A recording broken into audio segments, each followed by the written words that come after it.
Hey Andrea, it's Laura Osnes. Hello, hello. Merry Christmas. Happy New Year.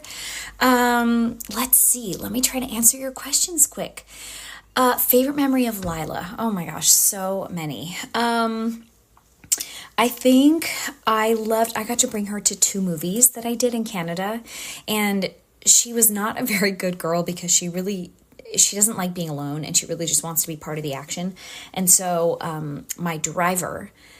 I was able to convince my drivers both times to keep her in the car all day, which she loved. She just didn't want to be alone in a hotel room or alone in a trailer. She just wanted to be with someone in a car.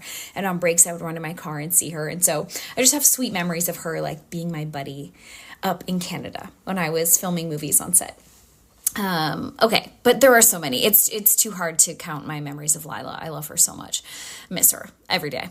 Does her loss get better? Yeah, it does. The thing is, like, for a week or two and like the first month, I was like devastating. I was so sad. But now, like, there are things that make life a little bit easier, not having an animal to care about and look after, especially an aging animal that is a little more high maintenance.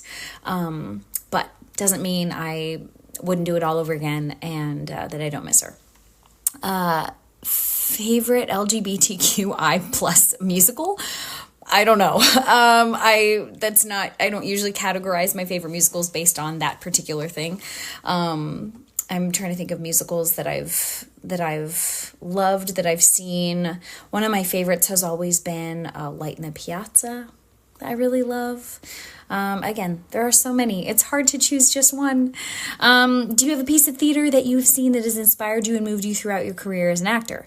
Yeah, I would say Miss Saigon, of all things, was one that I saw at a young age that really influenced me. And like when the helicopter came on stage, I was like, oh, I want to do this. I saw a tour of Peter Pan as a kid where, Peter Pan flew out over the audience and I was like mesmerized. I saw Aida in New York I think I was in high school, so a little bit later. And like there were like 3 standing ovations during the show. So yeah, so many. I definitely was like a Les Mis kid growing up. I saw tours of Les Mis that came through Minneapolis, and watched all the old movie musicals like Oklahoma and The Sound of Music, The Wizard of Oz. So many. Is there a modern musical you would want to star in that's from the early 2010s? Ooh, let's see. I was in New York at that time. I'm trying to think. Let's see. What did I maybe come close to doing but didn't get to do? Maybe Anastasia would be really fun. Let's see. I kind of want to do The Last 5 Years once in my life. That was early 2000s, not 2010s. I don't want to do a full run of it, but I want to do like a one-night concert of The Last 5 Years. I also really want to do The Music Man, but that's golden age. If you could write a sequel to any musical, here's the thing. I want to write a sequel to One Royal Holiday. It's one of the Hallmark movies that I did. And I want to see what happens to Prince James and Anna. And so I don't want to write a sequel to a musical. I want to write a sequel to one of the movies. And what are you most proud of having accomplished in 2025 is launching my own business, Stagecraft, our new online course platform for theater. I am super proud of that. It was a 1.5 years in the making. I'm really I'm thrilled with the content, and now we got to let people know about it. So very proud of Stagecraft and developing that and putting that out into the world.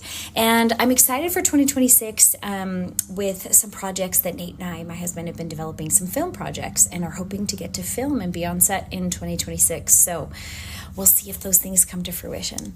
But I'm very grateful for this past year. It was a year of adventure and travel, and onward. We keep on pushing in 2026.